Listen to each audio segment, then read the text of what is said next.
ఓం నమః శివాయ శ్రీమాత్రే నమః. మిత్రులకి, శ్రేభిలాషులకి, అలాగే నన్ను ఎంతగా ఆదరిస్తున్న యూట్యూబ్ ప్రేక్షకులందరికీ కూడా పేరు పేరు ధన్యవాదాలు. మిత్రులారా, మీ అందరికీ పరాదేవత ఎల్లవేళలా మీతో ఉండి మీ మనోవాంఛ నెరవేర్చాలని మనస్ఫూర్తిగా కోరుకుంటున్నాను. చాలామంది మిత్రులు, గురువుగారు మేము చాలా పూజలు చేస్తున్నాము, చాలా మంత్రజపాలు చేస్తున్నాము, మీరు చెప్పిన పరిహారాలు కూడా చాలా చేస్తున్నాము.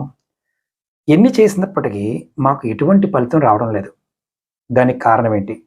ఇది మొదటి క్వశ్చన్. రెండోది, మేము ఎంత బాగా మిగతా వ్యక్తులతో ప్రవర్తించినా వారు మాతో నెగెటివ్‌గా ఎందుకు ప్రవర్తిస్తున్నారు? అంటే మాతో వాళ్ళు దురుద్దేశాలతో ఎందుకు ప్రవర్తిస్తున్నారు? అలాగే మూడోది, మేము చిన్న చిన్న విషయాలకు కూడా మోసపోతున్నాము. దానికి కారణం ఏంటి? నాలుగోది, మా సొంత వాళ్ళే మా దగ్గర ధనాన్ని, ఆస్తులు తీసుకొని మమ్మల్ని ఎందుకు ఇబ్బంది పెడుతున్నారు? దీనికి కారణం ఏంటి? ఐదవది, చేసుకున్న భార్య, భర్త, పిల్లలు ఎందుకు మోసం చేస్తున్నారు? దీనికి కారణం ఏంటి? ఈ 5 విషయాలకి సమాధానాలు ఒకే ఒక్కటి.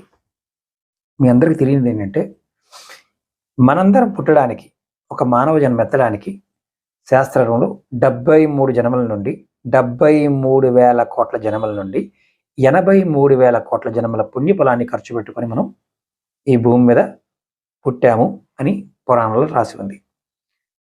తంత్రశాస్త్రంలో ఎవరైనా సరే ఎప్పుడు ఇబ్బందులు పడుతూ ఉన్నారు అనుకుంటారో వారు ఇబ్బందులు పడుతూనే ఉంటారు అనేది తంత్రశాస్త్రం చెప్తున్నమాట.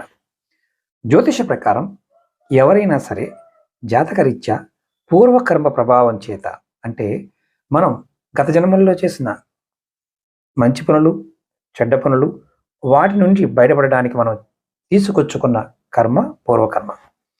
ఈ పూర్వకర్మ ప్రభావం ఎలా ఉంటుందంటే, జాతకంలో శని భగవానుడు కర్మకారకుడు, రాహువు భ్రాంతికి, చిత్తానికి కారకుడు, కేతువు పితృదేవతల పాయింట్ ఆఫ్ వ్యూలో వచ్చే కర్మల్ని అందించడంలోనూ, అలాగే కుజుడు వైవాహిక జీవితంలో భార్య పిల్లల ద్వారా కొన్ని సమస్యలు సృష్టిస్తూ ఉంటారు.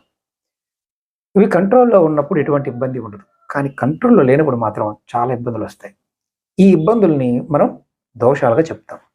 ఎవరి జాతకంలో అయినా సరే ఇటువంటి ఇబ్బందులు పడుతున్న వారు ప్రతిరోజు కూడా ఉదయం, మధ్యాహ్నం, సాయంత్రం, అంటే 3 సంధ్యలు ఉంటాం. సూర్యోదయ సమయంలోనూ, మధ్యాహ్నం 12 గంటలప్పుడు, సాయంత్రం సూర్యాస్తమయంలో మీ ఇష్టదైవాన్ని 10 నిమిషాల సేపు మనసులో తలుచుకోండి. మీ జీవితంలో ఈ దోష ప్రభావాలన్నీ మీ మీద పనిచేయకుండా ఉంటాయి. ఇది ప్రయత్నపూర్వకంగా ఆడవారు, మగవారు ఇద్దరు చేయండి. మంచి ఫలితాన్ని పొందుతారు.